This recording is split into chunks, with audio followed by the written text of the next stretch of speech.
L'on croyait l'affaire clos après que le président de la République ait pris acte de la démission du président de la Cour constitutionnelle. Eh bien, loin de là, depuis la capitale belge où il poursuit ses soins de santé, le juge Benoît Luamba vient d'instruire son avocat de reconfirmer qu'il n'a jamais signé une lettre de démission et que si cela existait, ce n'est de plus qu'un faux et usage de faux. Ce haut juge n'exclut pas des poursuites judiciaires à l'encontre des auteurs de ce faux, mais du côté des autres juges de la haute cour, Benoît Luamba a démissionné en bonne et due forme. Je vous propose de suivre Maître Théodore Ngoï, il est avocat de Benoît Luamba.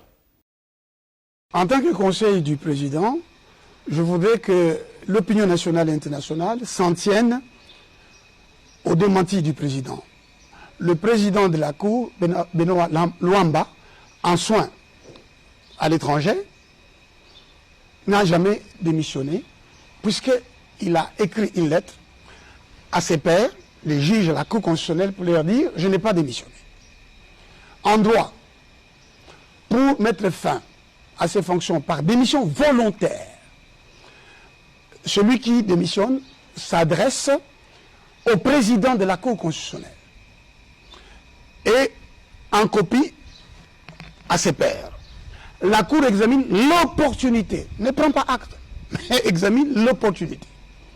Dans le cas d'espèce, les juges de la Cour auraient dû, examinant l'opportunité, constater, d'une part, que la lettre sur la base de laquelle on prétendait que le président avait démissionné, cette lettre n'était pas sortie de la Cour parce qu'elle n'a pas le numéro de la Cour, on n'en trouve pas trace dans le registre de la Cour, et d'autre part, qu'ils avaient reçu par les circuits administratifs de la Cour la lettre de démenti du président Luamba, lettre portant les mentions de la légalisation de sa signature par l'autorité compétente au sein de notre ambassade à Bruxelles où il se trouve.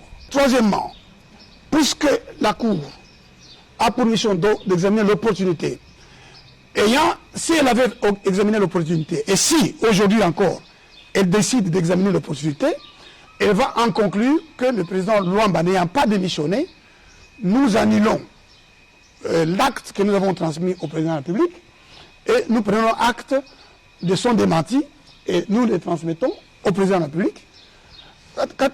Enfin, le président de la République, nonobstant le fait qu'il a reçu ces documents, il prône l'état des droits. L'état des droits, c'est la légalité. L'état des droits, c'est la démocratie, c'est le respect des droits de l'homme. Dans le cas d'espèce, légalement, Luamba n'a pas démissionné, volontairement, librement, et de façon univoque, de façon claire.